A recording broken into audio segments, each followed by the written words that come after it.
Joining me is our regular Thursday commentator, One Nation MP Barnaby Joyce, the former Deputy Prime Minister. Barnaby, always great to see you.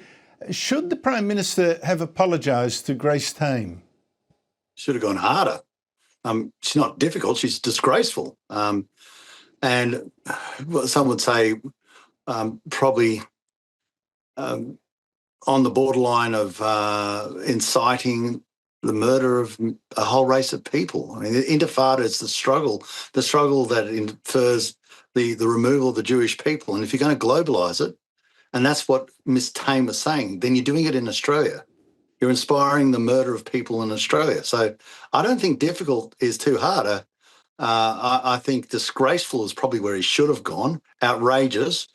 Should be removed of her award. Should be given no more attention. Leave it to the Greens. I think the Greens is a good place for Ms Tame to reside. Yeah, I think Grace Tame was, she said, oh no, in Arabic it just means uprising. I mean, I think that's being so cute by half. I mean, really, because it is applied to two particular uprisings in Israel, which killed many Jews. Even that, okay, let's say we believe her BS about that. You're still saying globalise, which means you're going to do it here. So you want an uprising in Australia, do you, Grace? Yep. So, sorry, Grace, I've got no time. I totally agree. Well, it's extraordinary, I think, that it took until today for the Prime Minister to say he didn't agree with it. Like, that was the question. He didn't agree with it. Yesterday's Sky News poll shows One Nation support dipping 4 points after the coalition got a new leader. But your party is still just ahead of the Liberals, of the coalition, really. At this rate, the coalition is desperately going to need to swap preferences with One Nation just to save many of its seats. And you will need that deal too, or you probably won't win a single lower house seat. Are you keen on a deal with the coalition to swap preferences? Well, let's see what happens as we approach that. I would say without a shadow of a doubt, both of us will require a preference deal of some sorts.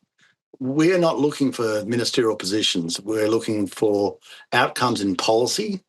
We're looking for outcomes for both regional Australia. We've had the fight this week in health. We start making suggestions about getting a better health deal for people in the regions. Outrage from the AMA, outrage, how dare you have a doctor in a country town? We're seeing as we cogently go through, we've clearly enunciated such things as removing Department of Climate Change and the Environment, how we could reduce the bureaucracy to put more money back in the till so we can cover other issues.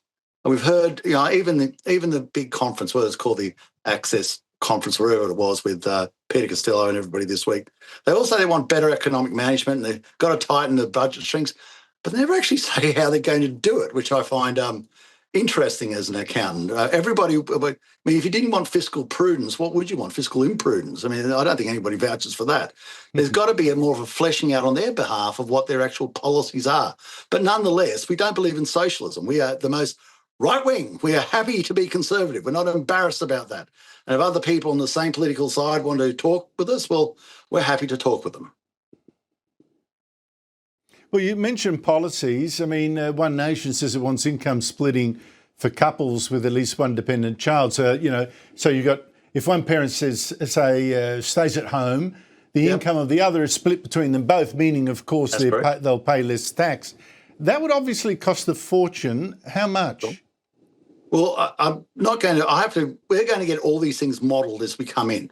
But we have, and we're going through that process, as the other parties do. We know the trick that's being played at the moment, get the papers to go out and, ask for the exact numbers. And even though nobody else has got them, well, then we'll denigrate them for not having it. But we can tell you in the macro how it's going to happen. We're also looking for a streamlining of government, Andrew. We have, in some cases, 3 tiers of government all doing the same job. Local health officer, State Health Department, Federal Health Department. Now, there's got to be savings in there. And likewise, for so many other departments, there has to be a choice of who wants to take lead on this.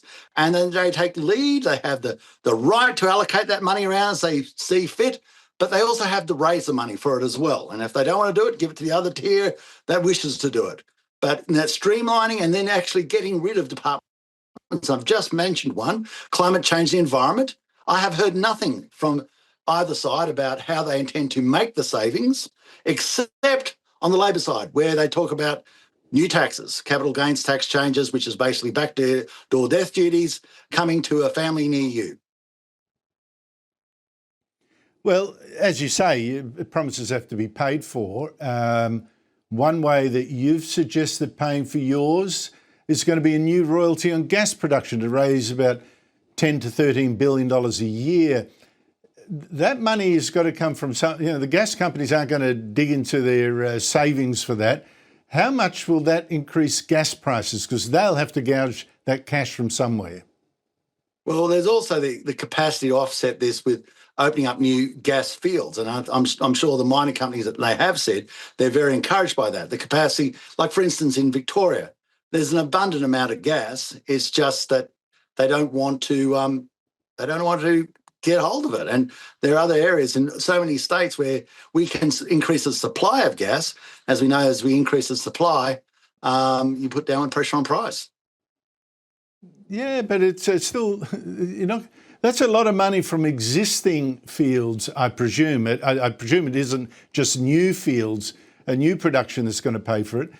How much will that increase gas prices? Because it's got to, doesn't it?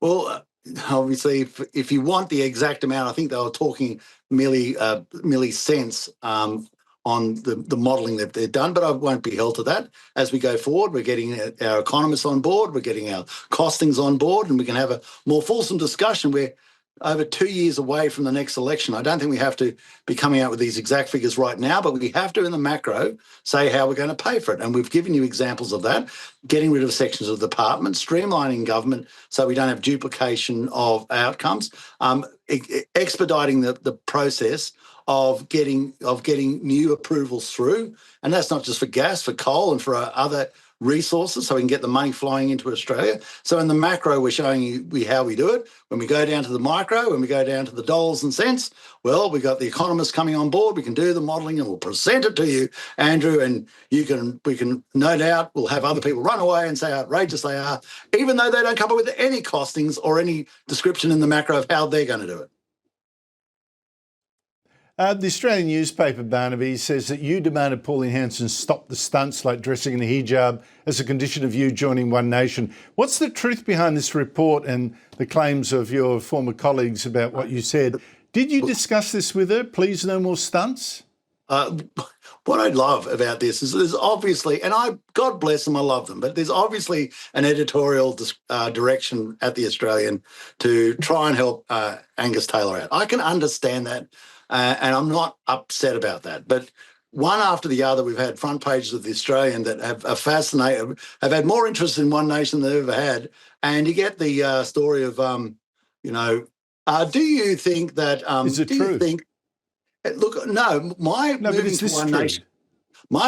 to One Nation was driven by two primary things: a clarity in policy that I could quite clearly see, and so can the Australian people. And as I've said, we've talked about this. Well, is this report true? Is this report true? That's all. No, it certainly had no sway whatsoever in whether I joined One Nation. None.